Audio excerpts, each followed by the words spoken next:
নমস্কাৰ বন্ধু বান্ধৱীসকল, সকলোকে বৰাটিকচলৈ স্বাগতম জনাইছোঁ। মই আজি আহিছোঁ এটা বিশেষ মন্দিৰ আমাৰ অঞ্চলৰে হোজাই জিলাৰ ভালুকমাৰী ওচৰতে হয়। ভালুকমাৰীৰ পৰা আহি হাই ছেকেণ্ডেৰী কাষেৰে এটা ৰাস্তা আছে। এই ৰাস্তাটোৰে সোমাই আহিলে ভালুকমাৰী যিটো ডাঙৰ পুখুৰী, বৰপুখুৰী, এই পুখুৰীটো পাব।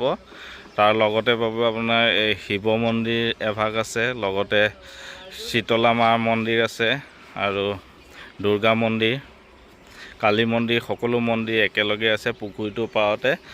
আৰু এই যোনটো জেগাত উপস্থিত আছে, এই জেগাটো পুখুৰীটোৰ লগতে এই পাৰটোৰ বিশেষ প্ৰাকৃতিক সৌন্দৰ্য আছে।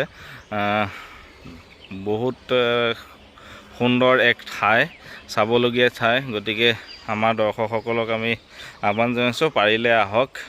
যোন হোজাই আশে পাশে হয় বা হোজাইলৈ কেতিয়াবা আহিলে এই মন্দিৰটো নিশ্চয়কৈ এপাক সোমাব, দৰ্শন কৰিব। আৰু জানিব দিয়া মতে, যিগৰাকী পূজাৰী আছে তেখেতে জানিব দিয়া মতে 1950 চনতে এই বাবা শিৱৰ প্ৰতি লিংগ পাইছিলে আৰু অন্যান্য দেৱ দেৱী, বিষ্ণুদেৱ হওক, অন্যান্য দেৱ দেৱীৰ কিছু ভগ্নাৱশেষ পাইছিলে আৰু তাৰপিছতে এই মন্দিৰটো স্থাপন হৈছে। এতিয়া বৰ্তমান সময়ত পুনৰ এক নিৰ্মাণ কৰা হৈছে, খুব সুন্দৰকৈ নিৰ্মাণ কৰা হৈছে।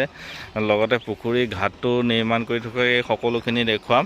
আহক প্ৰথমে আমি এই পূজাৰীগৰাকীৰ পৰা জানি লওঁ এই মন্দিৰটোৰ স্মৃতিৰ বিষয়ে বা মন্দিৰটোৰ কিমান স্থানত স্থাপন কৰা হৈছিল, কোনে স্থাপন কৰিছিল, এই বিষয়ে সবিশেষ আপোনালোকক তেখেতৰ পৰা আপোনালোকক জনাই আছোঁ।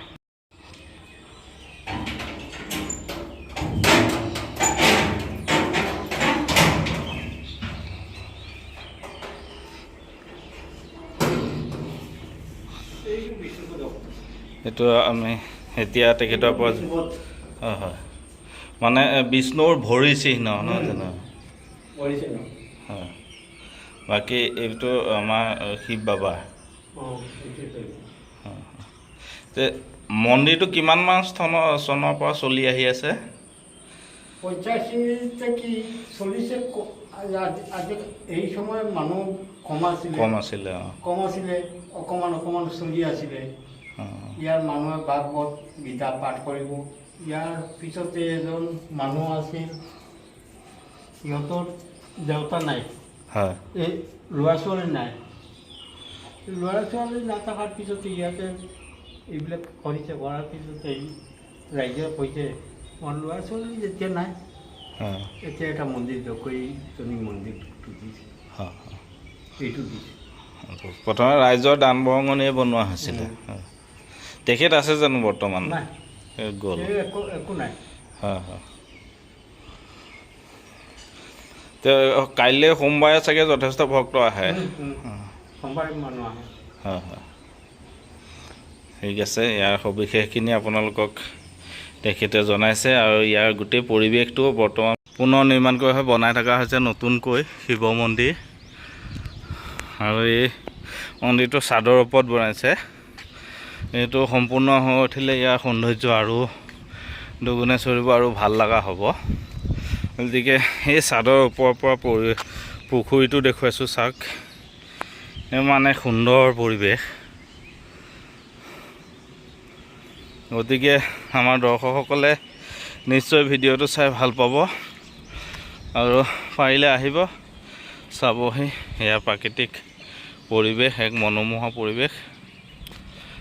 লগতে মন্দিৰ ভাগো আছে, গতিকে সকলো চাব।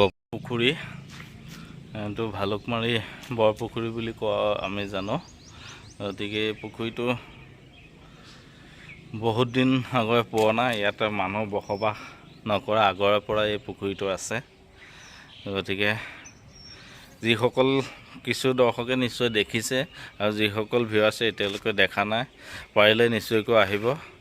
এই ভালুকমাৰীলৈ আহিলে এই পুখুৰীটো নিশ্চয়কৈ উপভোগ কৰে। আবেলি সময়তে খুবেই বেছি ভাল লাগে এই পুখুৰীটোৰ পৰিৱেশ।